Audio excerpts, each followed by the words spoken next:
Bonjour à tous, merci de m'accueillir encore une fois sur votre petit écran. Aujourd'hui, le tressage de jonc est le sujet du jour dans notre rubrique C'est bien de chez nous. Nous verrons donc les techniques d'aujourd'hui et d'hier concernant nos savoir-faire traditionnels. On en parle avec Duke Menango. Ensuite, nous verrons comment se fait le gâteau tahitien donc chez nos voisins. Nous verrons également comment se compose leur repas. Vous verrez, donc leur repas est assez complet. On va voir tout ça avec Anna Chéran dans notre rubrique gastronomique. Et ensuite, pour notre rubrique On s'occupe de vous, aujourd'hui on va parler des bienfaits de l'aloe vera. Mais avant de développer tous ces sujets, je vous propose de retrouver notre invité du jour.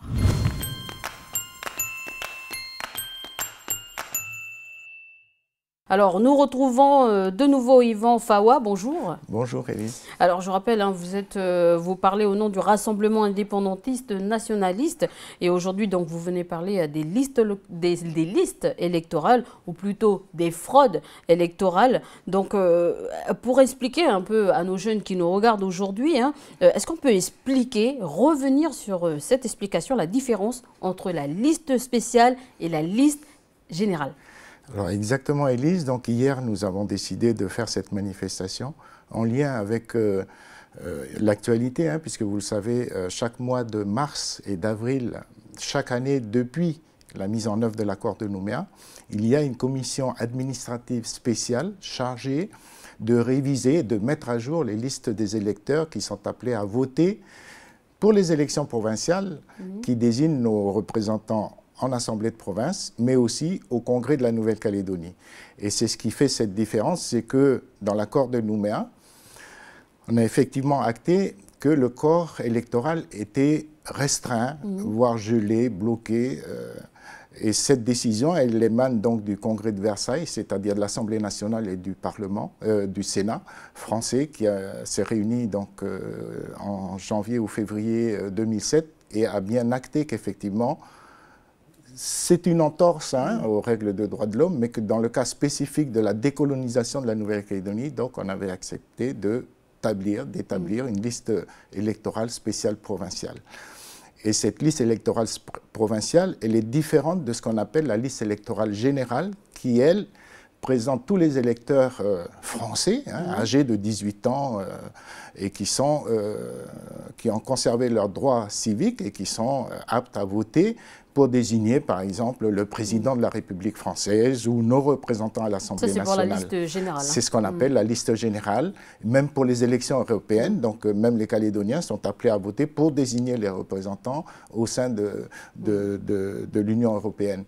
Là, s'agissant de la liste électorale spéciale, elle est bien sûr, et c'est celle dont on a débattu avec le haut-commissaire hier, de ceux qui sont appelés à voter pour les élections provinciales. On appelle aussi ces gens-là les citoyens de la Nouvelle-Calédonie, parce que dans la loi organique liée à l'accord de Nouméa, on a bien désigné comme étant citoyens de la Nouvelle-Calédonie ceux qui sont électeurs sur cette liste électorale spéciale provinciale. Alors justement, vous avez rencontré le haut-commissaire, on peut le voir, je veux dire, à ces images, vous avez manifesté le 25 mars devant le haut-commissariat. Bon, le but, c'était aussi de rencontrer justement le haut-commissaire. Vous avez justement adressé un courrier au commissaire. Alors, quand vous l'avez rencontré, donc vous parlez de fraude électorale. Ça veut dire quoi exactement? Ça veut dire que l'État n'a pas respecté l'accord de Nouméa? Alors effectivement, nous avons rappelé donc au représentant de l'État, c'est-à-dire le haut-commissaire, M. Vincent Bouvier, que depuis 2007, où effectivement on a acté que la bonne lecture, la bonne interprétation de l'accord de Nouméa, de la loi organique, c'était bien celle d'un corps électoral gelé. Et c'est-à-dire que pour tous ceux qui étaient présents en Nouvelle-Calédonie en 1988, ils sont citoyens. Pour ceux arrivés entre 1988 et 1998, ils sont citoyens au bout de 10 ans. Donc quelqu'un qui était arrivé en Nouvelle-Calédonie, qui s'est inscrit sur la liste électorale générale, au bout de 10 ans, c'est-à-dire en 2008, a accédé au statut de citoyen de la Nouvelle-Calédonie et donc devient électeur sur ces listes électorales spéciales provinciales.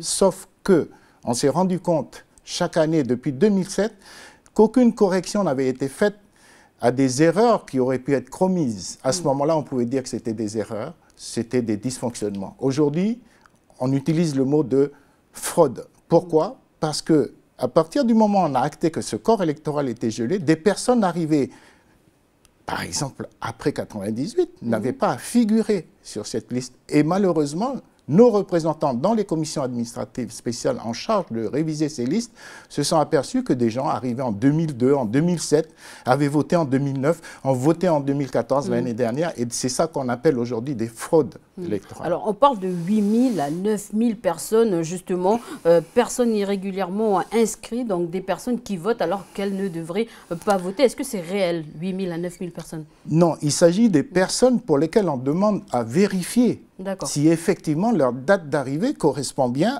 à novembre 1998, date de la consultation de référendum sur l'adoption de l'accord de Nouméa. Donc on a dit que cette liste-là, qui à l'époque était une liste générale, et avec un tableau annexe sur lequel étaient inscrits les gens pour lesquels on attendait qu'ils aient 10 ans de résidence continue pour pouvoir devenir citoyens. Nous, on s'est aperçu que des gens qui, donc, on l'a estimé à 7 000, 8 000. Mais ce qu'on dit, ce n'est pas qu'on demande à les radier, on demande à vérifier de la légalité de leur présence sur ces listes électorales spéciales. Et comme on sait, parce qu'on a des cas, c'est pour ça qu'on a utilisé on s'est permis d'utiliser le mot fraude, parce que là, il s'agit bien de tricherie. Et c'est malheureusement dans les communes de Nouméa et de la grande agglomération qu'on a repéré 5300 personnes qui n'auraient jamais dû figurer sur ces listes. Pourquoi le juge ne veut pas faire justement ce travail de radiation? Alors justement, l'autorité en charge de composer, de vérifier et de légaliser, de reconnaître légalement le statut d'électeur, c'est ce qu'on appelle la commission administrative spéciale qui est présidée par un juge. Cette commission, elle est inscrite dans l'accord de Nouméa, dans la loi organique, pour organiser ces élections. Et il s'agit bien d'une commission administrative spéciale en charge de réviser et de composer ces listes. Sauf qu'il faut apporter la preuve d'un électeur que nous demandons à radier, parce qu'on demande à le radier parce qu'on n'a pas d'autre procédure, mais ce qu'on veut, c'est qu'on puisse vérifier effectivement qu'elle justifie de la durée de présence nécessaire pour être citoyen. Et ça, c'est le juge qui préside ces commissions administratives spéciales, donc c'est lui qui a l'autorité. Or, dans le déroulement des commissions administratives spéciales, depuis 2007, aucune vérification n'a été faite. Donc nous, on a demandé à radier les gens, on a été déboutés, c'est vrai, parce qu'effectivement, on ne respecte pas la loi, sauf qu'on dit en matière de respect de la loi, il nous semble à nous que quelqu'un qui est arrivé en 2007 et qui a voté en 2009 et en 2014 est lui aussi hors la loi. On demande simplement le respect de cette loi qui doit être sincère, parce que c'est ce qui confère que le résultat des élections sera sincère ou pas. Parce que, et c'est pour ça qu'on a utilisé le terme de fraude, même si le haut-commissaire n'est pas d'accord avec la manière dont on a désigné les choses. Alors, vous avez manifesté ce mercredi 25 mars, mais il y a aussi en vue de cette rencontre qui a eu lieu justement, voilà, c'était de la séance au Congrès le 26 mars. Voilà, de l'opportunité du moment, parce qu'effectivement, donc ce matin, 26 mars, ce jeudi matin, il y a eu une séance plénière du Congrès de la Nouvelle-Calédonie en vue de donner un avis sur une modification de la loi organique. Alors cette modification de la loi organique, donc on va modifier, on va dire, la loi organique pour essayer d'améliorer le fonctionnement de ces commissions administratives spéciales. Et donc l'État propose donc un texte. Et ce matin, donc, nos élus du Congrès ont donné leur avis. Alors bien sûr, ce qui est paradoxal, c'est que des partis politiques de droite, on sait bien Calédonie Ensemble, le FPU et l'UCF, ont fait démissionner le gouvernement depuis maintenant 102 jours. Ils ne trouvent pas de solution à cette situation de blocage d'une institution de la Nouvelle-Calédonie en charge de l'exécution du budget de la Nouvelle-Calédonie. Là, ils ne s'entendent pas du tout. Par contre, là, ils vont s'entendre pour dire qu'ils ne sont pas d'accord avec la proposition de l'État, mais qu'eux, ils veulent ramener un corps électoral glissant. Donc, nos élus à nous, indépendantistes, se sont bien sûr défendus. Les débats étaient très animés ce matin, très vifs. Pas de solution, parce que, un débat vierge. Voilà, on veut respecter la lettre et l'esprit de l'accord de Nouméa, et on est 3 partenaires dessus, les indépendantistes, les anti-indépendantistes et bien sûr l'État. Et c'est pour ça qu'on a profité hier de faire cette manifestation pour interpeller le haut-commissaire sur les difficultés que pourrait poser un non-respect de la mise en œuvre pleine et entière et sincère de l'accord de Nouméa. Alors, Pour terminer, on va passer un message aux jeunes, hein, parce qu'on sait, hein, beaucoup de jeunes ne votent pas en Nouvelle-Calédonie. Beaucoup de jeunes ne s'inscrivent pas. On va pas parler des jeunes, mais on parle aussi des adultes, de la population kanak ou pas kanak ou calédonienne. Donc du coup, quel est le message que vous avez envie d'adresser à tous ces jeunes qui doivent aller voter? Oui, Élise, juste pour donner un chiffre, hein, aux élections provinciales de 2014, donc au mois de mai l'année dernière, 47 000 abstentions sur un corps électoral de 152 000 personnes. Donner la raison. Voilà. Alors, nous, on a créé ce rassemblement indépendantiste nationaliste FLNKS le 28 février. Ce n'est pas une réaction contre nos hommes politiques, parce qu'ils nous ont défendus, ça a été le cas ce matin. Ils mènent un travail au sein des institutions. On avait dit à l'époque que le combat en 84 qui était dans la rue, qui était de revendiquer, est devenu aujourd'hui un combat de construction. Et ça, c'est le travail de nos politiques. Sauf que lorsque les gens sont aussi démotivés pour aller voter, il doit y avoir une raison. Et nous, le 28 février, des militants de base, de quelques partis politiques que ce soit, on se retrouvait pour dénoncer cet état de fait et pour se dire que nous avions 3 ans pour essayer de réveiller la conscience des gens. Alors, qu'est-ce qui est important? C'est que justement, cette modification de la loi organique qui s'engage là, la discussion a eu lieu ce matin au Congrès, va décider de la manière dont on va préparer la liste électorale spéciale, non plus pour les élections provinciales, mais bien pour la consultation référendaire. Puisque pour répondre aux droits du peuple autochtone, à l'autodétermination, parce que c'est un territoire non autonome à décoloniser, inscrit à l'ONU, eh bien, l'État français se doit, hein, et on a trouvé cet accord politique de Matignon-Oudinot prolongé par l'accord de Nouméa, mais il n'y a pas d'autre accord. C'est bien arrivé au terme à ce qu'on puisse exercer ce pouvoir d'autodétermination, qui, je le rappelle, a été ouvert.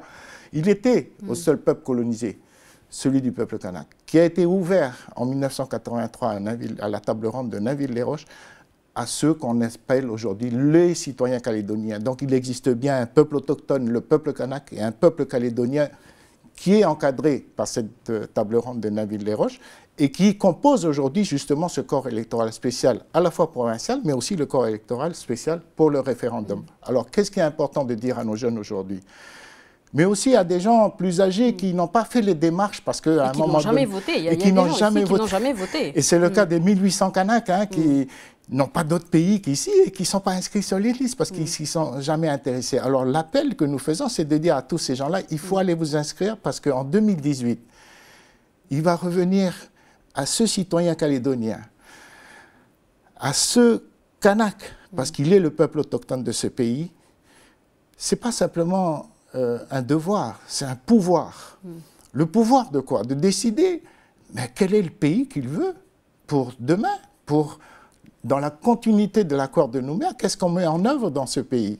Et je rappelle ici donc à tous les jeunes que c'est le sens du mot socialiste, dans l'indépendance kanak et socialiste, de dire qu'on veut un pays moins inégalitaire. On veut un pays où on puisse avoir moins de gens qui souffrent au quotidien pour avoir le minimum pour survivre. On veut que la répartition de la richesse, parce que ce pays a bien une richesse, soit mieux répartie entre tous les citoyens de ce pays. Et c'est ce pouvoir-là que l'électeur inscrit sur la liste électorale référendaire devra exercer en 2018. Voilà, donc à vous de répondre par le vote. Yvan Fawa, merci d'avoir accepté cette invitation. Merci. Allez, on passe tout de suite à l'agenda du pays.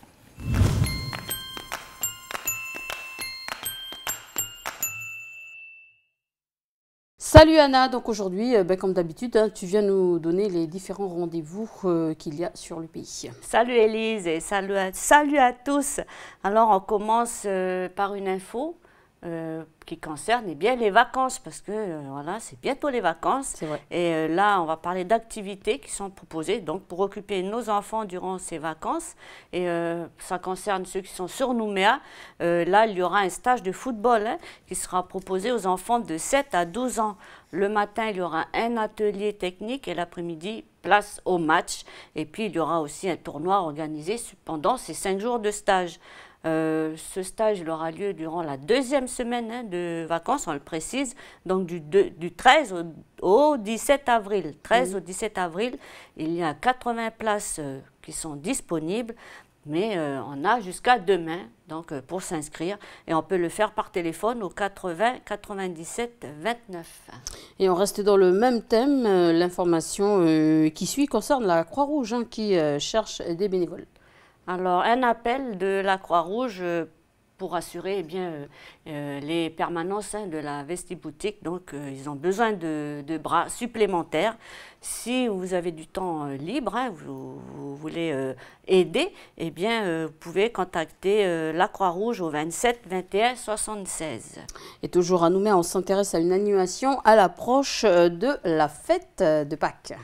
Alors, c'est une info là concernant des animations ou des occupations pour ces fêtes de Pâques. Si vous n'avez rien prévu pour dimanche, eh bien, pourquoi pas aller faire un tour du côté de l'Aquarium des Lagons, puisqu'il y a là-bas le 5 avril une opération Quête des œufs. Alors, ça concerne les enfants de 2 à 12 ans et c'est à partir de 10h30 jusqu'à 11h. Alors, on leur demandera de venir chercher des œufs. En fait, ils doivent aider Chénolia. Chénolia, c'est la tortue verte. Donc, elle a perdu ses œufs. Alors, il faudra l'aider à les retrouver. Et à chaque fois qu'un œuf sera retrouvé, on doit le ramener au panier. Et puis, en échange, eh bien, on reçoit un œuf au chocolat. C'est pas mal. Voilà un peu...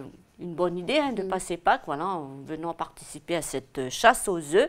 Là, par contre, si on veut participer, il faut venir avant 10h30 pour pouvoir eh bien, avoir la chance peut-être de trouver au moins un œuf et puis d'en avoir un au chocolat. Voilà. Et pour la suite, on continue avec la fête de Pâques, mais cette fois-ci au nord du pays. Et là, on va parler de la Convention. Donc là, je ne te reprends rien, tu sais très bien ce que c'est. En fait, c'est toutes les églises protestantes de la Grande Terre qui se réunissent chaque année à l'occasion des fêtes de Pâques. Et cette année, eh bien, c'est la commune de Wailou qui accueille l'événement. Et c'est en particulier dans la tribu de Waraï que ça va se passer. Et c'est prévu pour les vendredis 10, samedi 11 et dimanche 12 avril. Alors, qu'est-ce qu'il y aura au programme pendant ces 3 jours? Pendant ces 3 jours, il est prévu, le premier jour, c'est l'accueil, c'est réservé à l'accueil des délégations. Ensuite, le samedi, on va commencer la journée par une cérémonie de culte, culte d'ouverture. Et l'après-midi, alors la place à l'animation, aux différents concours. Il y aura un concours de dos, donc c'est un concours de chant. Pour ceux qui ne connaissent pas, c'est les tempérances, comme on appelle ici. Donc ça, c'est pour les adultes, le matin. Et puis l'après-midi, pardon. Et pour les enfants, il y a beaucoup de jeux et... beaucoup d'animation pour tous les tout petits. Et puis, c'est l'occasion pour tous les enfants qui vont à l'école du dimanche eh bien, de se rencontrer et de partager. Et puis, pour suivre, eh bien, comme d'habitude, nous, on donne les permanences juridiques gratuites en province Nord. Avec un rendez-vous du côté de Poindimier. Alors, si vous êtes sur la région, sachez que la permanence chez vous aura lieu le lundi 13 avril et ça se passe à l'annexe de la province Nord dans le bâtiment de la mairie à partir de 8h jusqu'à midi. Je répète, le lundi 13 avril pour Poindimier. Ensuite à Vaud, alors là c'est le mardi 14 avril de 8h à midi et ça se passe au centre d'accueil des femmes en difficulté du côté de Témala. Ensuite à Koumak, par contre, c'est au centre mère-enfant de 13h à 17h et c'est le mercredi 15 avril. Voilà, on va rappeler le numéro de téléphone pour joindre la juriste en cas où si vous avez envie de vous renseigner, le 86 05 92. Et on termine cet agenda, Anna, avec une note plus généreuse. Alors, on va parler d'une opération de solidarité. On fait appel à la générosité des Calédoniens pour tous les enfants hospitalisés qui sont atteints de maladies chroniques. Alors là, on veut récolter des fonds pour pouvoir engager des actions et puis leur apporter un peu de joie à ces enfants qui sont hospitalisés. Et puis, pour donner une petite idée de ce qu'on pourrait récolter, eh bien, si chaque Calédonien qui possède un portable, maintenant pratiquement tout le monde utilise un téléphone portable, alors si tous ceux qui ont un téléphone portable envoient un SMS, alors on pourrait espérer 30 millions qui seraient récoltés pour tous ces enfants malades. Alors, comment faire? Eh bien, c'est tout simple. Il suffit d'envoyer avec son téléphone un SMS. Il faut envoyer DON, D-O-N, au 36 77. Et ensuite, eh bien, l'intégralité de la somme qui sera récoltée sera entièrement reversée à l'association Les Petits Pansements du Cœur pour pouvoir réaliser bien le rêve de tous ces enfants. Voilà, donc c'est rapide, assez simple et c'est pour une bonne cause. Donc à vos téléphones. Merci Anna et puis on retrouve tout à l'heure pour le fin bon et ta rubrique On s'occupe de vous. Ça marche Élise, à tout à l'heure. Quant à nous, je vous propose de retrouver Diop Menango pour notre rubrique C'est bien de chez nous.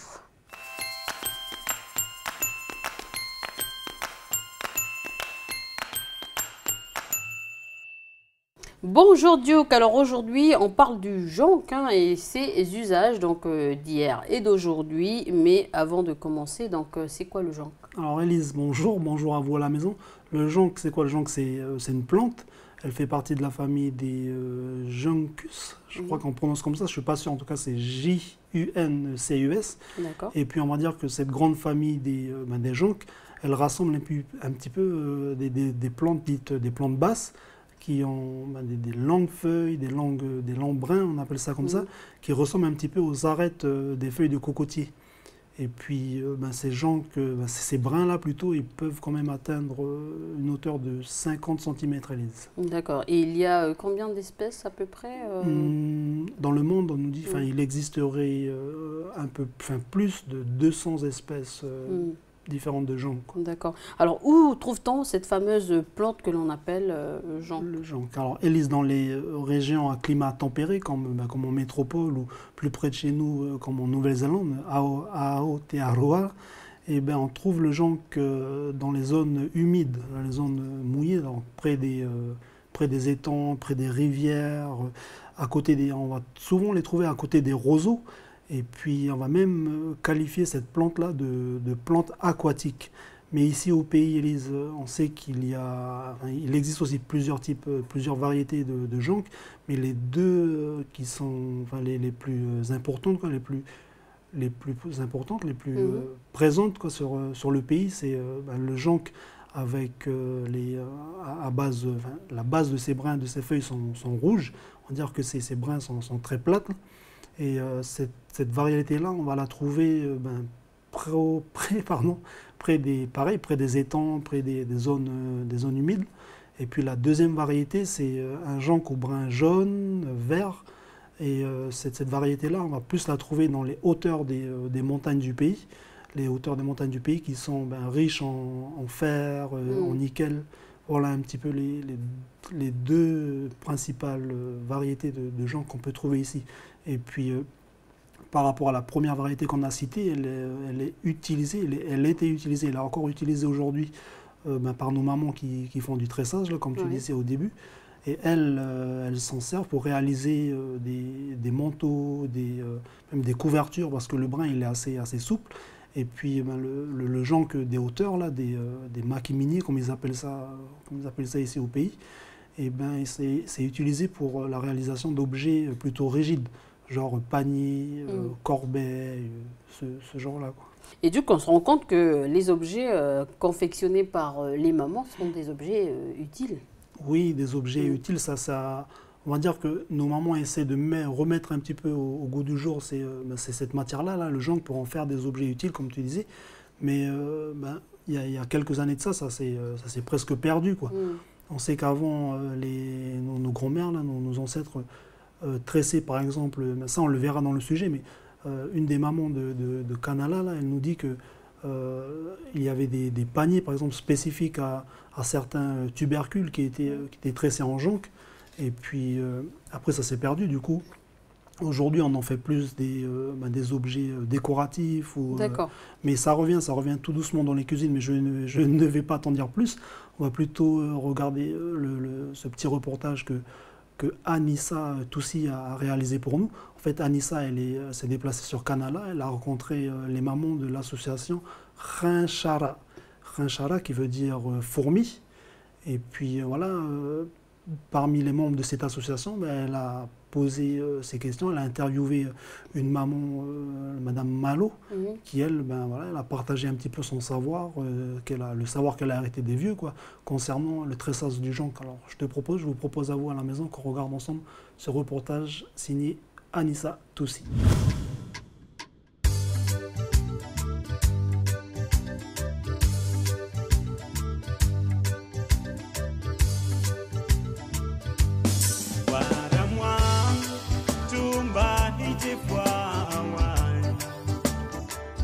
Tresser, c'est ma spécialité depuis que je suis à la retraite. C'est pour m'occuper. Le jonc, là, fait partie de notre activité. C'est la spécialité pour faire les plats traditionnels, là, qu'on appelle des plats kanak. Parce que c'était surtout pour mettre les ignames et les tarots pendant les cérémonies coutumières.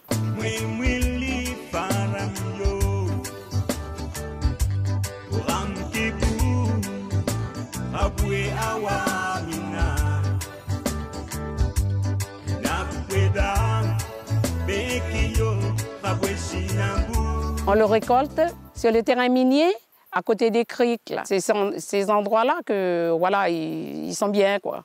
Puis ils sont très maniables quand tu les arraches là. On le tresse, c'est parce que c'était une tradition de le tresser. On a appris ça de nos grands-mères, de nos mamans. Ça a toujours été quelque chose qu'on manipulait dans la région Hanatu. C'est spécifique à la région Hanatu d'ailleurs. Pour récolter le jonc là, quand c'est une bonne touffe, quoi, une belle touffe, ben, j'arrache j'arrache beaucoup. J'arrache une poignée, par exemple. Mais quand c'est pas une bonne touffe, ben, j'arrache un par un. Je tire un par un, ou deux par deux. Le jonc, ça se récolte quand ça a fini de fleurir, là. Les fleurs sont sèches. D'ailleurs, maintenant, c'est la bonne période pour les récolter.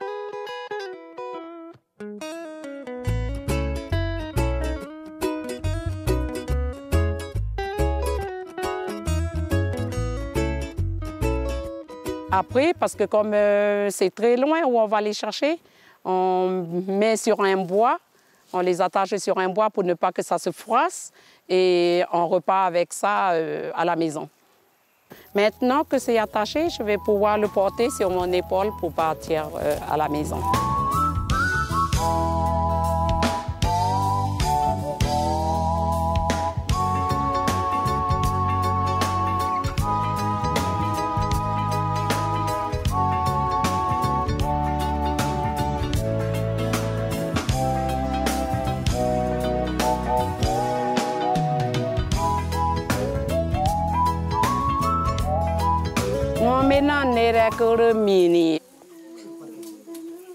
Bonjour, bonjour.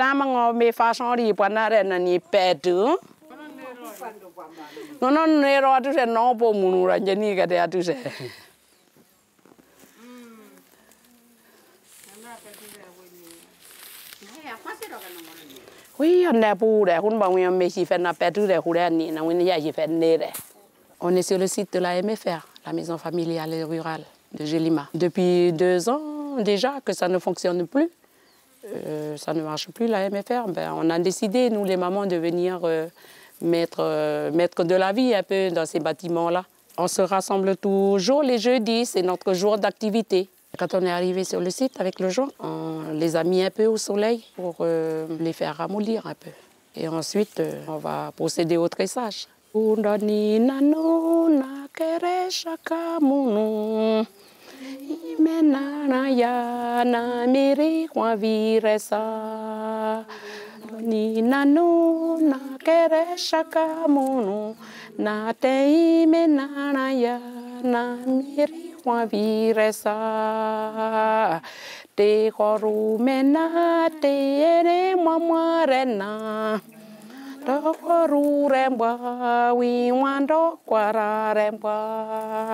Là, c'est l'atelier de tressage de jonc qu'on fait aujourd'hui, là. Sinon, on possède dans d'autres ateliers aussi. On fait le tressage de pandanus, tressage de la feuille de cocotier, et puis on fait de la couture. Là, elles font des corbeilles, elles font des plats kanak, là, plats pour la coutume. On fait des paniers et puis des chapeaux. Les avantages du jonc sur les autres matières, c'est que le jonc, il se conserve plus longtemps que les autres matières. Ils ne sont pas attaqués par les termites par rapport au pandanus et au cocotier. C'est très fragile quand il pleut. Mais quand il y a du soleil, ben, c'est pour ça qu'on les met un peu au soleil, ça les fait durcir. Et c'est difficile à manier aussi. Parce que dès qu'il se tord ou parce qu'il se casse facilement. Alors il faut tresser quand c'est pas assez le temps couvert ou le matin, le soir. Quand il y a du soleil, il se casse facilement. La technique, ben, c'est toujours le même sens de tressage. Hein. Dessus, dessous, dessus, dessous. Et c'est à toi de t'imaginer ce que tu fais.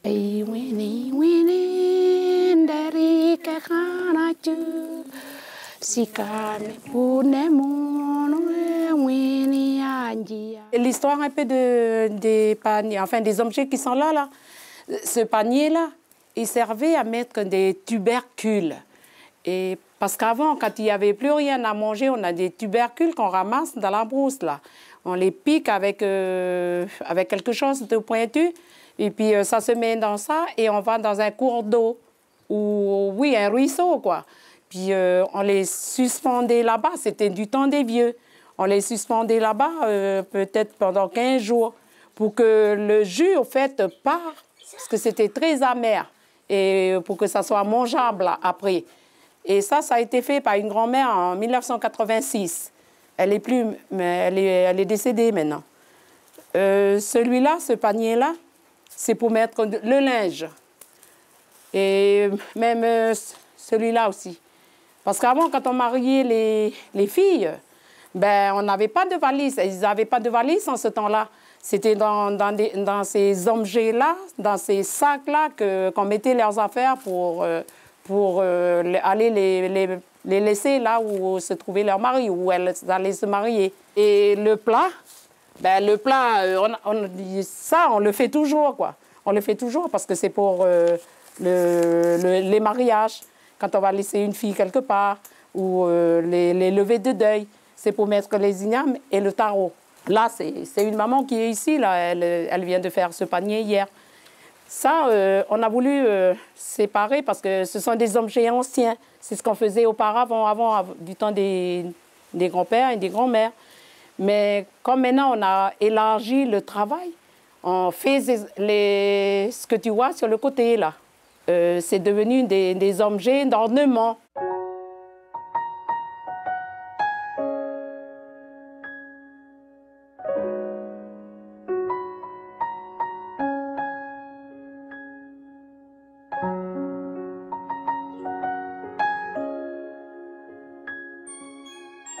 Si on veut faire des couleurs, on brûle les peaux de niaouli pour les noircir un peu. Avec la fumée, c'est naturel. C'est pour marier avec les autres là-bas, ça va faire une couleur sombre, bien noire, là.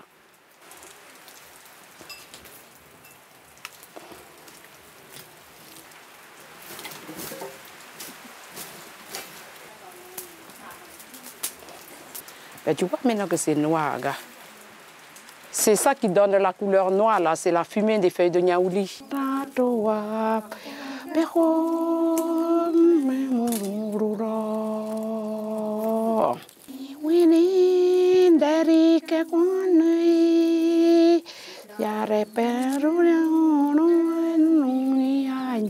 Ça se passe bien dans les ateliers. À la maison, je tresse avec ma grand-mère. On apprend à tresser, à faire de la teinture, des joncs, des feuilles de cocotier, des feuilles de pandanus. J'ai 11 ans, puis j'ai appris à tresser à 9 ans.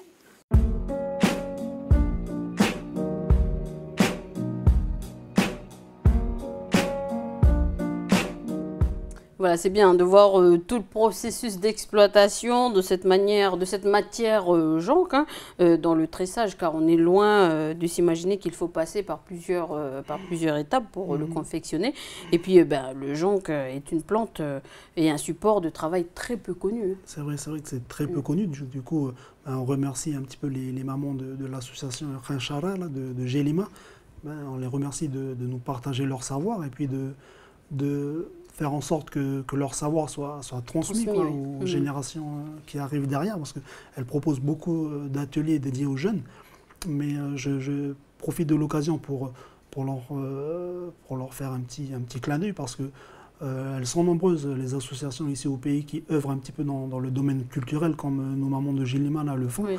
Mais certaines d'entre elles, comme Khanchara par exemple, elles travaillent, ces personnes-là, elles sont sur le terrain, mais elles travaillent des fois dans des conditions qui ne sont pas optimales, on va dire, pas optimales. Par exemple, en ce qui concerne l'association Khanchara, eux, par exemple, il leur manque un local attitré. Là, on l'a vu dans le reportage qu'elles occupent un petit peu l'ancienne MFR de Kanala, mais elles attendent toujours un retour des autorités, des institutions, pour régulariser un petit peu leur situation, de façon à bénéficier ne serait-ce que de l'électricité, parce que en ce qui concerne l'électricité, elles se débrouillent avec les moyens du bord, quoi. Elles tirent une rallonge de leur local jusqu'à la maison d'un de leurs neveux de la tribu, quoi. Ok, donc c'est pour lui la facture. Hein. C'est ça, du coup, on les encourage, parce que le travail qu'elles font dans le domaine de la culture, le domaine dans la transmission en tout cas de tous ces savoirs-là, c'est important. Du coup, merci aux mamans de Kanala, et puis merci à toutes les personnes qui sont sur le terrain, ici au pays ou ailleurs, qui œuvrent dans ce domaine-là, de la préservation et surtout du développement de notre culture ici au pays. Et puis de la transmission des savoir-faire traditionnels de notre pays. Merci Diouk, et puis on te retrouve la semaine prochaine. Merci Elise, et merci encore à vous à la maison. Allez, on retrouve Marie-Hélène pour notre rubrique Job et Éducation.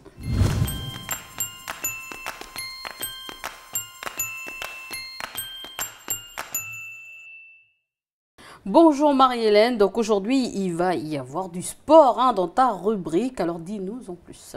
Bonjour Élise et bonjour chers téléspectateurs. Alors en effet c'est ambiance sport aujourd'hui Élise, oui.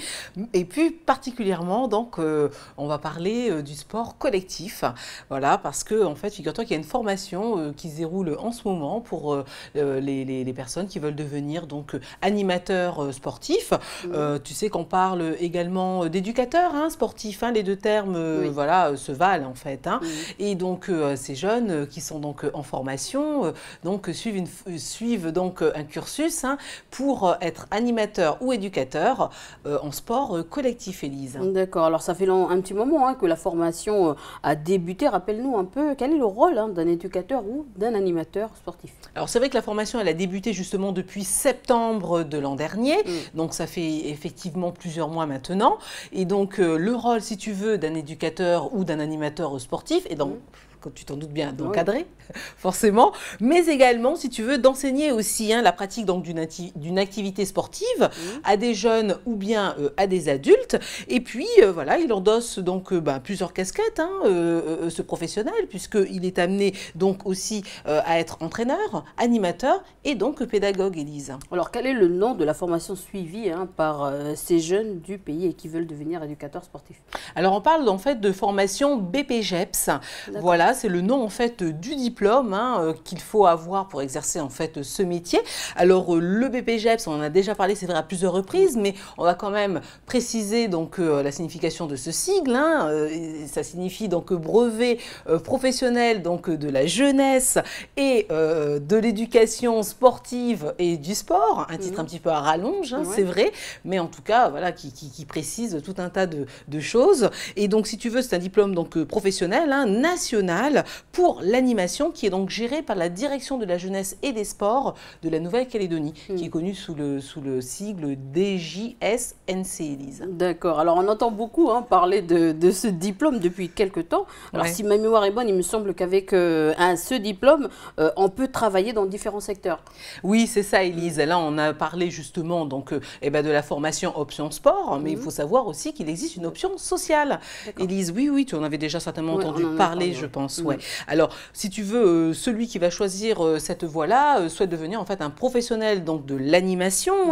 Il aura donc un rôle plus social, tu t'en doutes, et donc il va encadrer donc des enfants en fait qui seront donc en centre de vacances, et il va également, si tu veux, être capable de mener donc des projets aussi d'animation jusqu'à leur terme. Alors, il faut savoir que cette formation-là et ce diplôme a un nom. Un nom avec un sigle, tu te Comme doutes bien. d'habitude. Voilà, donc il s'agit donc du BPGEPS ALTP. D'accord. Voilà, donc BPGEPS, on a déjà dit ce que c'était, je vais peut-être pas le rappeler. Par contre, ALTP signifie donc animation, loisirs, tout public, Élise. D'accord. Alors, s'il y a formation, cela signifie qu'il y a des places à prendre dans le secteur de l'animation sportive. Oui, exactement, Élise. Alors, sur les 14 stagiaires actuellement donc, en formation, il faut savoir que presque tous ont donc un projet professionnel et une perspective d'emploi à l'issue de la formation. Donc, c'est tout bénef pour eux. Ensuite, on en avait parlé aussi l'an dernier, qu'il y avait donc des places à prendre, notamment en province nord. La tendance se confirme, Élise, il y a toujours des places à prendre. Alors, je vais donner quelques exemples, notamment au sein donc, de collectivités territoriales. Donc, ça peut être effectivement au sein de la province, au service des sports, à la direction donc, des sports et des activités socio-éducatives, mais également donc, au sein donc, d'une mairie, au sein donc, du service animation, ou bien, qui sait, peut-être que demain, il y a un nouveau service qui va se créer, qui pourrait s'appeler le service des sports. Donc, en mairie, si ce service-là est créé, le titulaire de ce diplôme du BPGEPS pourra donc exercer exactement au service des sports dans une mairie, Élise. Alors, y a-t-il des perspectives dans les associations, dans les clubs? Oui, bien sûr. Il y a des perspectives, Élise, dans les associations sportives. Je bafouille. Donc, tu fais du sport avec les mots. On va dire ça. Merci de rattraper avec élégance nos bugs, Élise. Enfin, les miens en tout cas. Alors, pour parler des associations sportives, donc, je voulais rajouter en fait que même celles qui sont rattachées en fait donc aux mairies pourront proposer en tout cas des perspectives d'emploi. Alors, il s'agit, tu sais, des OMS, les offices municipaux donc, des sports, qui donc, travaillent beaucoup dans ce domaine-là, de l'animation d'ailleurs, mais aussi des activités sportives. Et puis, les clubs, bien évidemment, sont également concernés, Élise. Et puis, il faut savoir que les stagiaires qui font partie de cette formation ont déjà une petite expérience professionnelle, puisqu'ils exerçaient déjà, en fait, en tant qu'animateur sportif ou en tant que bénévole. Donc, voilà, après la formation. Un plus, puis surtout, ils auront un contrat à durée indéterminée, normalement, tu vois. Donc, ils auront une aisance au niveau de l'emploi qu'ils n'avaient pas jusqu'alors. Et puis, il faut savoir aussi que les perspectives d'emploi concernent aussi les futures structures sportives qui ont déjà été construites, notamment la base nautique de Pandop, et puis à venir aussi. Je pense à la base nautique de Canala, je pense aussi à la salle omnisport de Vaud.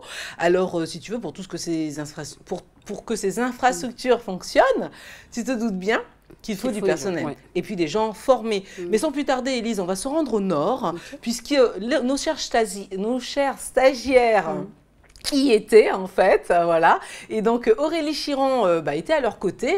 Pour vous, chers téléspectateurs, pour nous aussi, Élise, nous allons découvrir tout de suite leur semaine d'immersion en formation.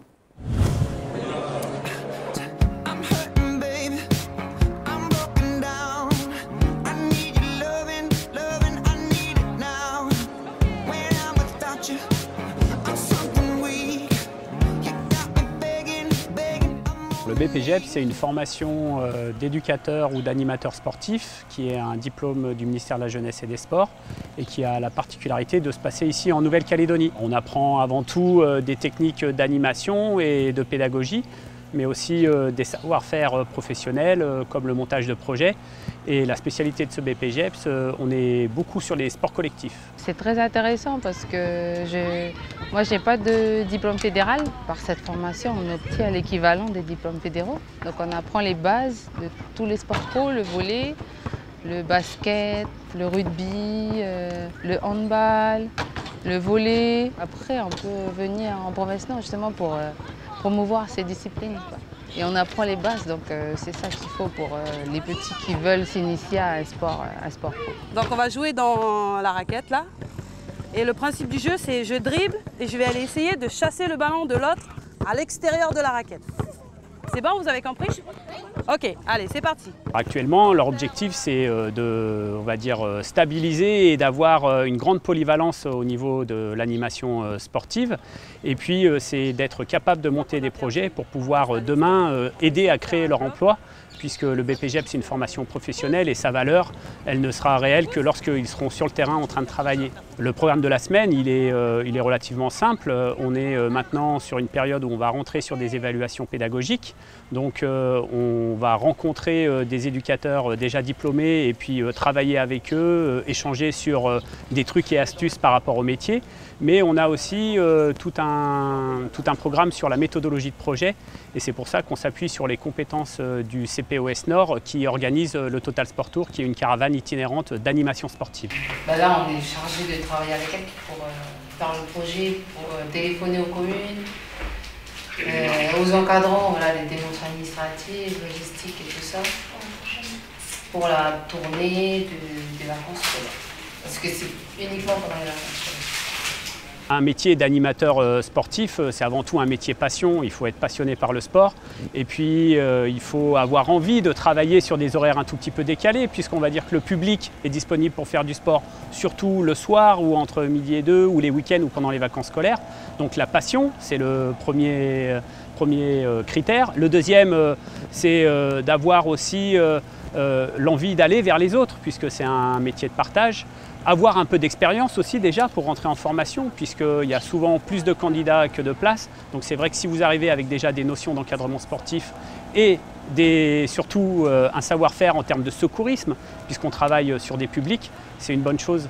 Comme je cherchais une formation dans le sport, je suis licenciée en volleyball dans un club à Koné et dans le futsal. Donc j'aime bien le sport co en général, je vais chercher une formation dans les métiers du sport. Et le CPOS Nord justement proposait le BPJEP Sport Co. Donc j'ai fait les démarches. Ensuite j'ai été présélectionnée pour les tests. J'ai passé les tests, j'ai eu les tests physiques et après j'ai intégré la promo. Oui, mais tout à l'heure, chaque fois que tu faisais tes lancers. C'est mon bras. Et justement, même si c'est ton bras, tu aurais dû lancer bien avant alors. Parce que Oui, déjà, il était déjà là-bas. Mais on me dit qu'il faut lancer derrière la ligne. Quand on dit contre-attaque, c'est des attaques rapides. C'est lui qui demande. Mais des fois il appelle là, je ne vais pas lui lancer là, c'est pas une contre-attaque là. S'il fait déjà la demande, il lui donne carrément 3 minutes devant. On va dire qu'après 5 mois de formation, l'essentiel du travail a été de les aider à prendre la parole en public, la gestion d'un groupe, avant tout, surtout le plus important, la gestion de la sécurité, pouvoir animer en toute sécurité, et puis quelques techniques de pédagogie, d'animation, d'enrichir le répertoire de situations pour que les enfants ou les adultes, puisqu'ils peuvent encadrer des adultes, passent avant tout un bon moment en leur compagnie et en toute sécurité. On peut faire un exercice sur les tirs, puisque vous deux vous travaillez ensemble, il y en a un c'est le tir et l'autre mais les deux peuvent aller ensemble. Ah ok d'accord. Ben oui, les deux peuvent aller ensemble. Pour ça je te disais tout à l'heure, tu fais voilà, là, là vous avez tout fait là. Vous l'avez tout fait. Mais l'exercice lui-même, il devient lassant. Oui, oui, ben oui. Il faut trouver des variantes dans l'exercice. Toujours. Le BPJEPS, sa particularité, c'est que ça se passe ici en Nouvelle-Calédonie et ça a pu être mis en place grâce à des financements provinciaux, province Nord et province Île, mais aussi des autofinancements de la part des stagiaires.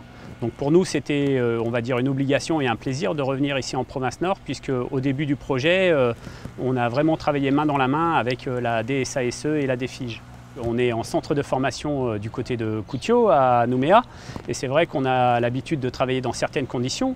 Venir ici, dans le Nord, à la rencontre de professionnels, mais aussi du public du Nord, c'est une autre façon de voir les choses. C'est une formation territoriale avec des étudiants, plutôt des stagiaires, de province Nord, de province Île et de province Sud. Et pour nous, l'objectif, c'est de véritablement leur donner une culture générale de la façon dont on peut travailler dans le sport. Venir ici, en province Nord, apprendre la façon dont est structurée et la politique de la province Nord en termes de sport, mais aussi permettre aux stagiaires du Nord, on en a 5, de faire partager un peu leur environnement, leur milieu, leur façon de faire à leurs camarades de promotion, c'est tout bénéfice pour nous.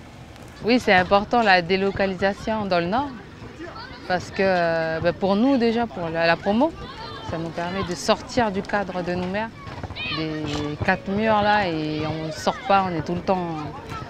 Donc ça nous permet de sortir et ceux du sud et des îles de voir comment nous on est structuré dans le Nord. Ce qui est différent de chez eux et ce qui est mieux, je préfère chez nous que chez eux en tout cas.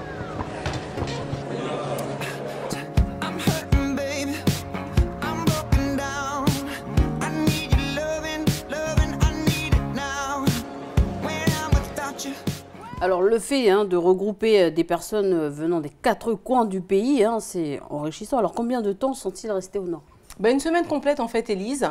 Et donc au programme, il y avait un petit peu de théorie, de la pratique bien sûr. Donc pour donner quelques exemples, en tout cas dire ce qu'ils avaient exactement au programme, il y avait donc de la méthodologie de projet.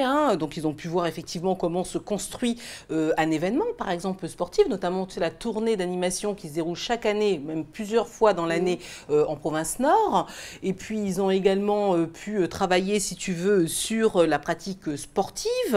Comme on l'a vu dans le reportage. Et puis, ils ont également participé à des exercices de simulation d'encadrement, justement, voir comment on encadre justement un groupe de personnes. Donc ça, à mon avis, ça devait être très intéressant et surtout, ça a dû faire l'objet, à mon avis, de petits fous rires quand même, parce que quand on fait des exercices comme ça, c'est toujours assez sympa. Se mettre à la place d'un encadrant et justement des jeunes à encadrer, c'est vrai qu'on va dire que c'est assez... Ça te met dans une situation parfois un peu cocasse, quoi, rigolote, quoi.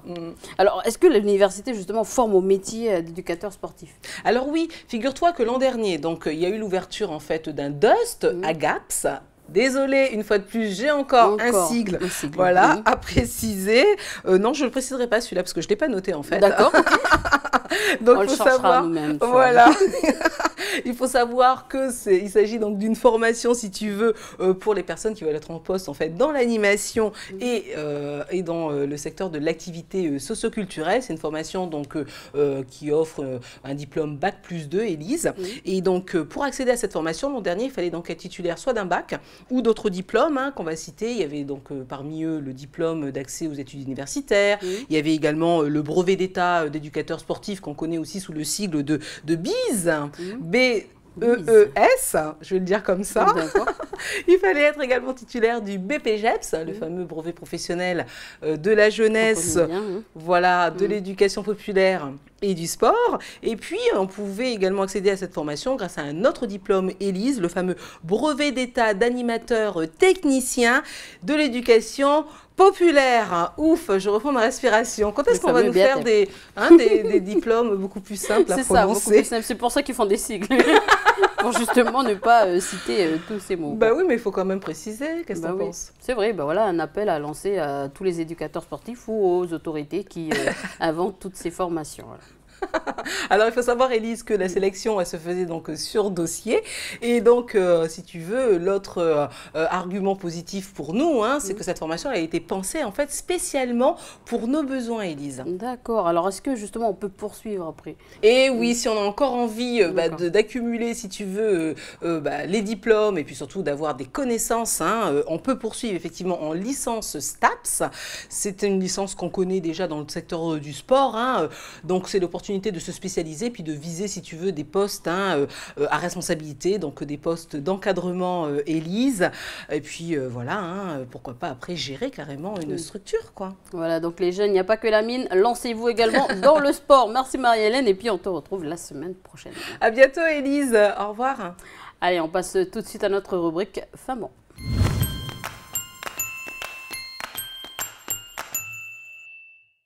Alors, on te retrouve, Vanna, pour donc le Famban. Alors, de quoi on va parler aujourd'hui? Qu'est-ce qu'il y a au menu?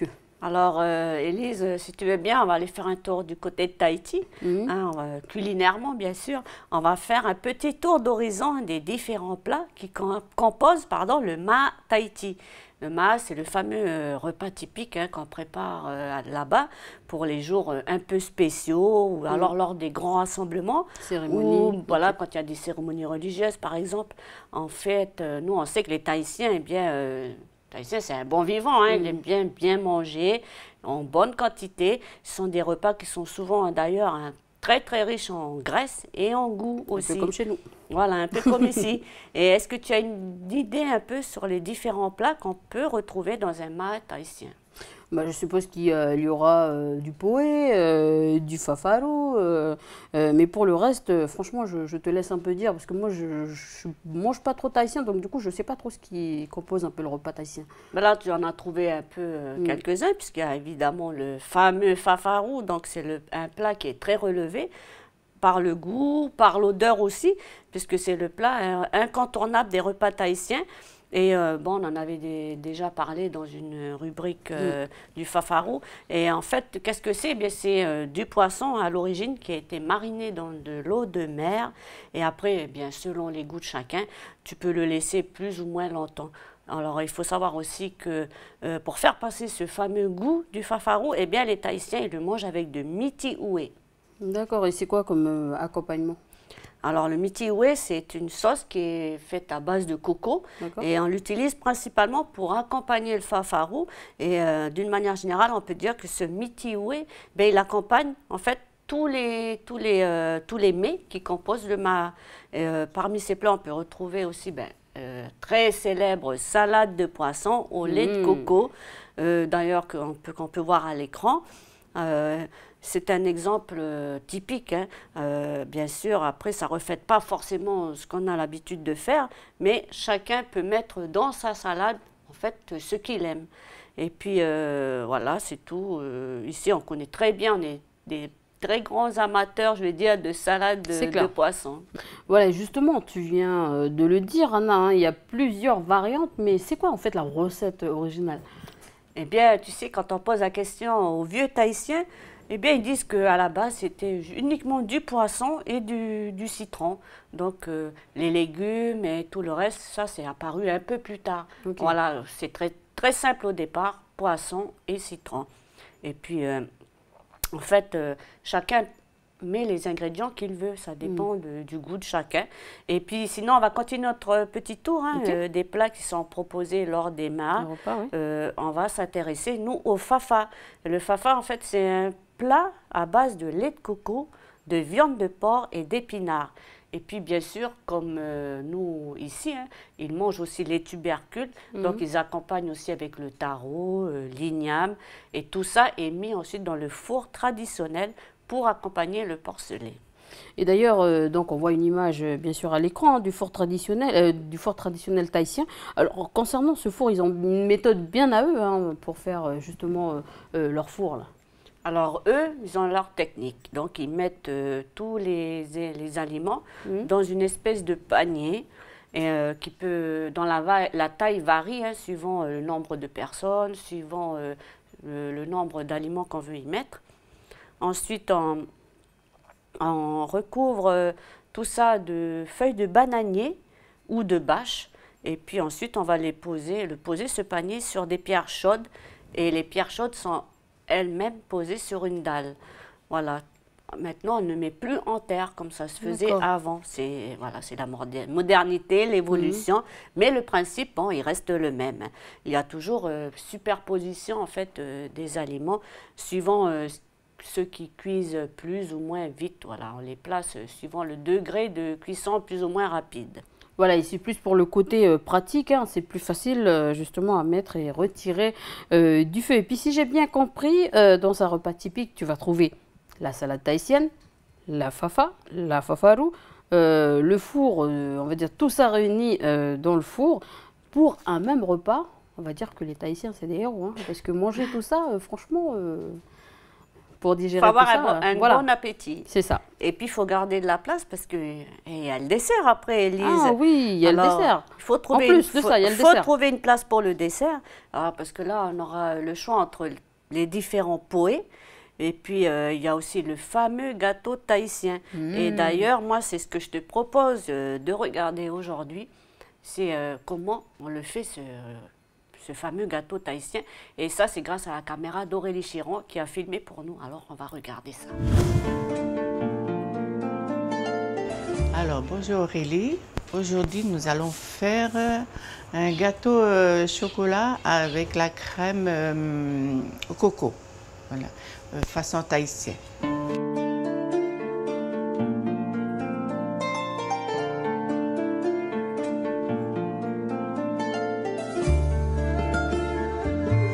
Alors, j'ai déjà allumé le four à 180 degrés et je beurre ce plat. Voilà. Ensuite, je prends 6 œufs. Je sépare le jaune et le blanc.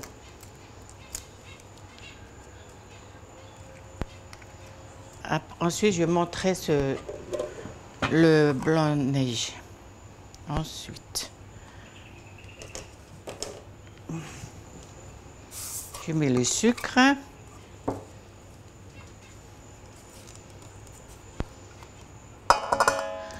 Ensuite, je mets le cacao dedans. 4 cuillères à soupe de cacao en poudre dans de l'eau chaude.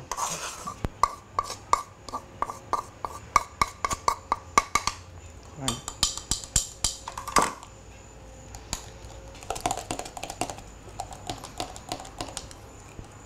Ensuite, je le mélange bien. Je verse dedans.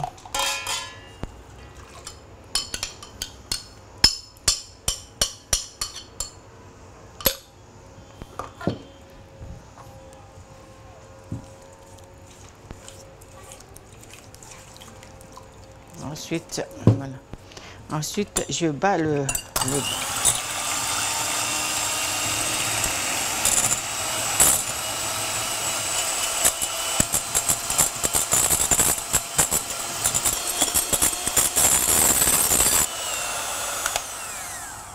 Ça, c'est pour juste mélanger après.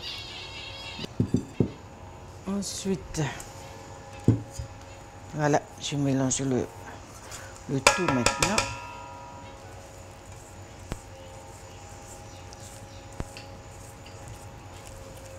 Ça, c'est pour juste mélanger un peu et après au four et au mixeur après.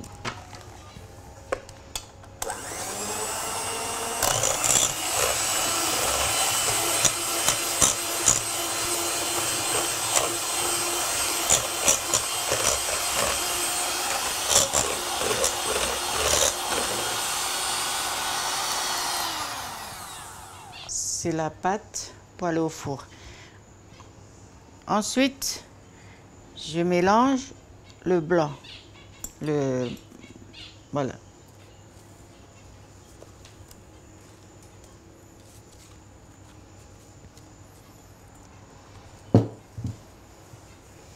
Et quand on mélange le blanc, il ne faut pas touiller. Il faut simplement faire comme ça pour que le blanc rentre bien dedans.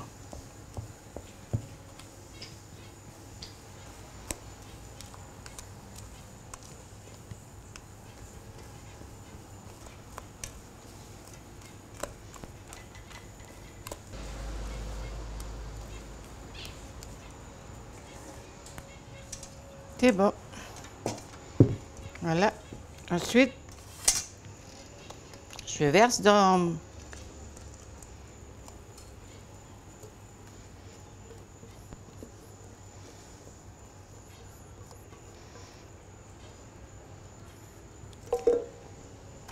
Alors, et maintenant, on va au four. Le four chauffé à 180 degrés et pour 20 minutes. On y va.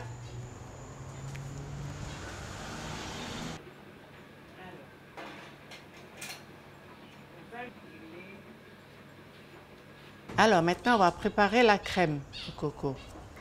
Alors, vous avez, on a devant nous 4 cuillères une petite cuillère de sucre vanillé, 4 œufs qu'il faut prendre juste le jaune d'œuf, le blanc d'œuf, pardon, et du citron, ça dépend comment, du jus de citron. Hein. Et ensuite, vous avez le coco qui vient dessus. Ça, c'est un coco. Maintenant, on va faire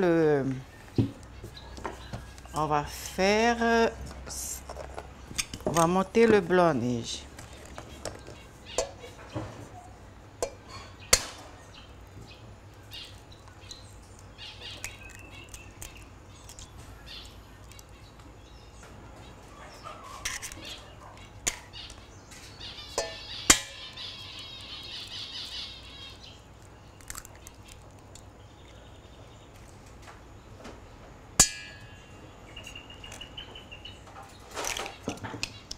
Alors, je vais presser, et de préférence, les citrons verts.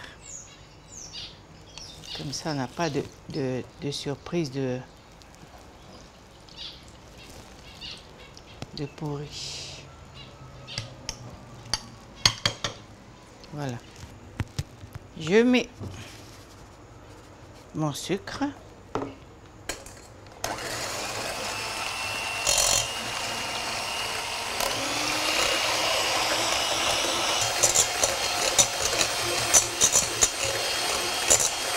Je mets petit à petit le jus de citron.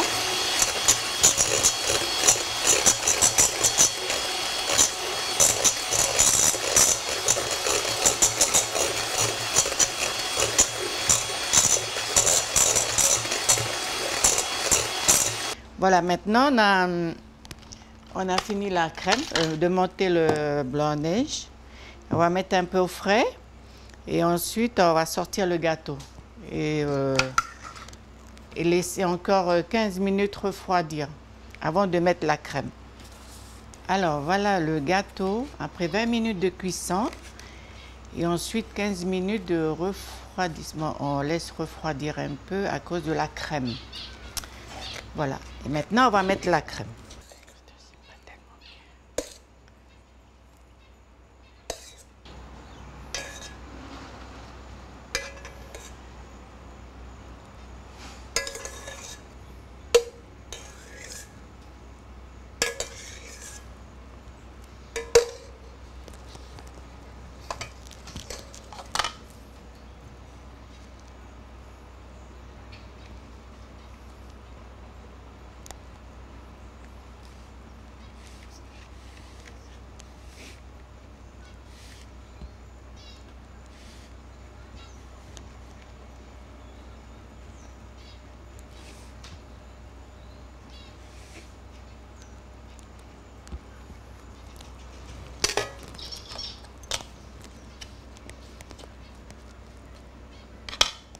Je fais à la main.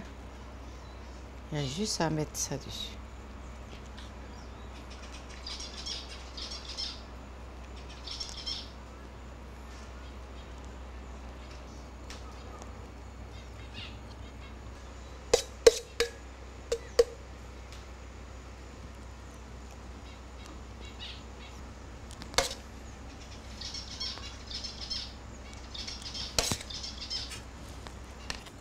Voilà, le dressage est fini. Le gâteau est magnifique. Et maintenant, on va couper, on va déguster.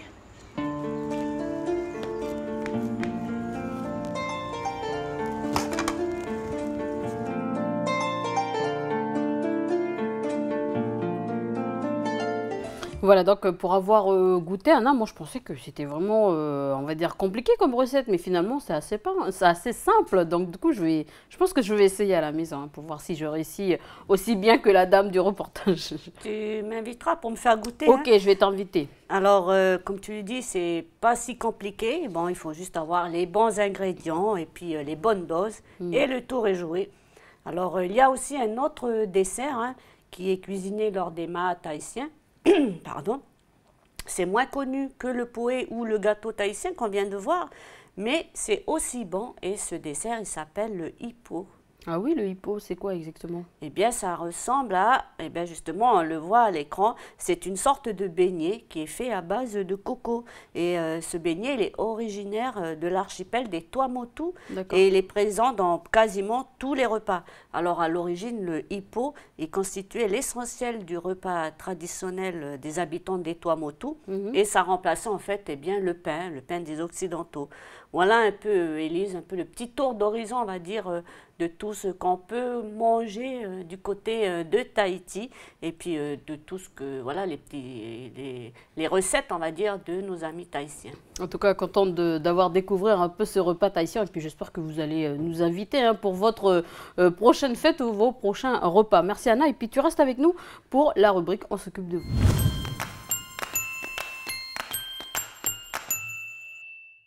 Alors Anna, tu es restée avec nous pour la rubrique On s'occupe de vous. Alors nous avons parlé déjà plusieurs fois de plantes médicinales dans ta rubrique et dernièrement nous avons pu voir comment utiliser les feuilles de niaouli ou du niaouli. Alors aujourd'hui nous nous intéressons à une plante bien connue ici en Nouvelle-Calédonie, l'aloe vera ou l'aloès. Alors on va faire un petit rappel et rappeler bien, que la flore calédonienne, elle compte 3926 espèces décrites, dont 75% sont endémiques. Et puis ici, les plantes, elles sont utilisées couramment dans la médecine traditionnelle. Concernant l'aloe vera, alors c'est une plante qui appartient à la famille Asphodelaceae, c'est le nom scientifique. Ensuite, parmi les 300 espèces d'aloès, la plante qui est la plus utilisée et qui est la plus reconnue pour ses vertus médicinales, c'est l'aloe vera barbadensis Miller. Voilà un peu pour tout ce qui est partie, on va dire, scientifique. Maintenant, on va aborder la partie historique, parce que moi j'aime bien faire des petits détours comme ça, un peu historiques. Alors, pour remonter aux origines, l'aloe vera, il trouverait ses origines en Afrique et dans quelques îles situées dans l'océan Indien. Le gel de la plante, il était déjà employé pour soigner les problèmes de peau et la constipation dans la Grèce antique et même dans l'ancienne Égypte. Pour certains historiens, ça serait les Espagnols qui auraient importé les premières plantes d'aloès en Amérique autour du XVIe siècle. Ensuite, aux alentours de 1820, il est fait mention de l'aloe vera dans la pharmacopée officielle aux États-Unis cette fois-ci. Et puis un peu plus tard, en 1935, il y a eu un groupe de médecins américains qui ont eu recours justement à l'aloe vera dans le traitement de brûlures consécutives à l'exposition aux rayons X. Et depuis, l'intérêt pour la plante, n'a cessé d'augmenter partout à travers le monde. C'est vrai qu'ici, on connaît principalement son utilisation pour traiter les brûlures, les furoncles, mais je crois qu'on peut l'utiliser autrement. C'est ça? Tout à fait, Élise. D'ailleurs, c'est un véritable allié sur le plan nutritif, puisque sur les 200 éléments qui constituent l'aloe vera, il y a 80 qui se révèlent être des nutriments importants pour une meilleure santé. Figure-toi que dans l'aloe vera, on peut trouver des acides aminés, des vitamines, des minéraux, mono- et polysaccharides et des enzymes. Et puis, on y trouve aussi la présence de choline. Alors, je ne sais pas si on dit choline ou choline, mais en tout cas, ce choline, il contribue au contrôle du cholestérol. Donc, c'est quand même assez important. Et puis, il permet un bon fonctionnement du foie. Et il participe aussi au processus de mémorisation. Voilà, c'est bon aussi pour le foie, c'est aussi bon pour la mémoire. D'accord. Et l'aloe vera, il est aussi utile pour prévenir ou lutter contre la constipation. Voilà un peu tout ce que fait l'aloe vera. Alors, il est possible de consommer l'aloe vera, c'est bien ça? Voilà, c'est bien ce que je disais. On peut le consommer. Et en fait, c'est le gel de l'aloe vera qu'on peut consommer. C'est ça, et ce qui est à l'intérieur des feuilles. Voilà, il peut nous aider à combler pratiquement toutes les carences alimentaires. Et tout ça grâce à sa composition qui est très riche en nutriments. Il peut stimuler nos défenses immunitaires. Voilà, il peut nous protéger de certaines agressions, comme les agents infectieux, les infections dues à la pollution, au tabac ou autre. Voilà un peu. Il a plein de vertus, cet aloe vera. Alors, de quelle partie de la plante provient justement ce gel? Bon, on l'a dit un peu, c'est à l'intérieur. Donc, le jus, en fait, de l'aloe vera, ça vient des feuilles. Ça vient des feuilles parce que, cette plante, elle a la capacité de stocker de l'eau et tout ça sous la forme de mucilage ou le fameux gel.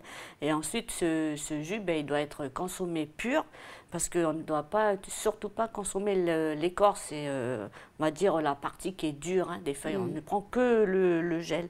Et ensuite, ce fameux gel-là qui contient de l'eau végétale, il a plus de 75 éléments nutritifs. Donc, on en a cité quelques-uns tout à l'heure avec les minéraux, mais il y a du calcium, du fer, du potassium, du chrome, Il y a aussi des vitamines, alors vitamine A, vitamine B, C, D, E, et puis il y a aussi des fibres, il y a aussi des enzymes, des antioxydants. Voilà, il est vraiment complet, l'aloe vera. Et donc, nous, on s'est intéressé à la boisson. Voilà. Comment faire une boisson à l'aloe vera. Moi, je me suis rendue du côté de Wailou. On a été à la tribu de Paraouye, donc à Wailou. Et là, on a rencontré une personne qui nous a montré comment préparer justement une boisson à base d'aloe vera. Donc, moi, je vous propose de regarder le reportage.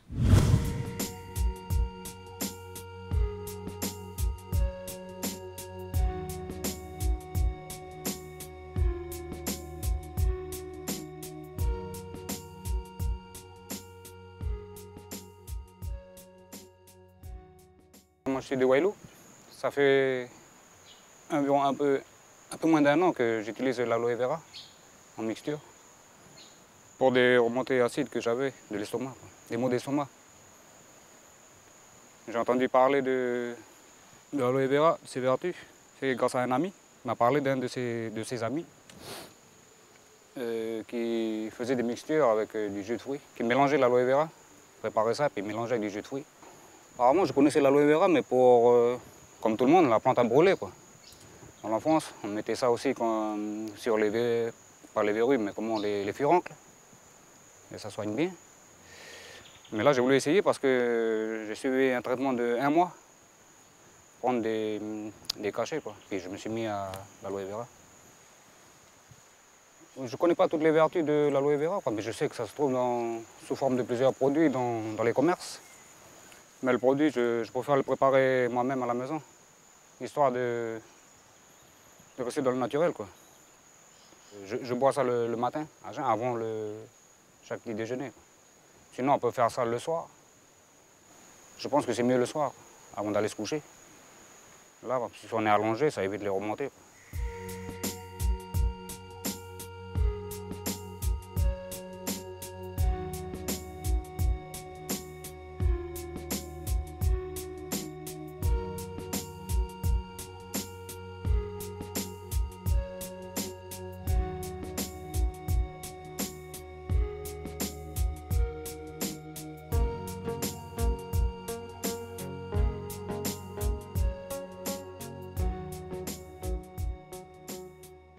Donc moi, pour la préparation, j'utilise juste la plante, mélangée avec du jus de fruits, quand on n'a pas de fruits, quoi. Sinon, si on a des fruits à la maison, on peut très bien mixer avec le produit et puis un peu d'eau, puis ça marche. Ben, pour le goût, le produit, c'est amer, bien sûr, mais il suffit de laver, d'enlever la peau, de bien laver, 2-3 fois, puis vous sentez bien, il n'y a plus de goût, quoi.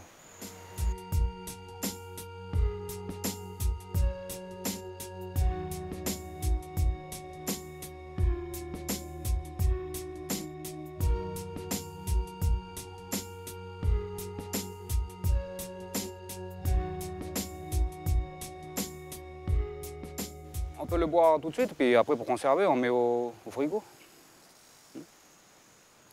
Et puis, ben, depuis que j'ai utilisé l'aloe vera, ben, je trouve que ça va mieux. Puis je fais ça régulièrement. Ben, tout le monde peut essayer, tout le monde peut le faire. Il y a pas de... Le produit n'est pas amer. Après un bon lavage, puis mélanger avec du jus de fruits, c'est pas amer du tout. Après un bon coup de fête, ça doit faire du bien, je pense. Et bien maintenant, il ne nous reste plus qu'à déguster. Santé. Santé. Voilà, c'est tout simple comme préparation, hein. C'est rapide, c'est gratuit et puis c'est naturel et puis c'est bon pour la santé. Et puis, tu sais, pour la démonstration que nous avons vue dans le reportage, on a utilisé en fait du jus de fruits qu'on a acheté dans le commerce. Mais bon, on peut utiliser ce qu'on a à la maison. Du jus d'orange, du jus de papaye. Les fruits de saison, tout simplement.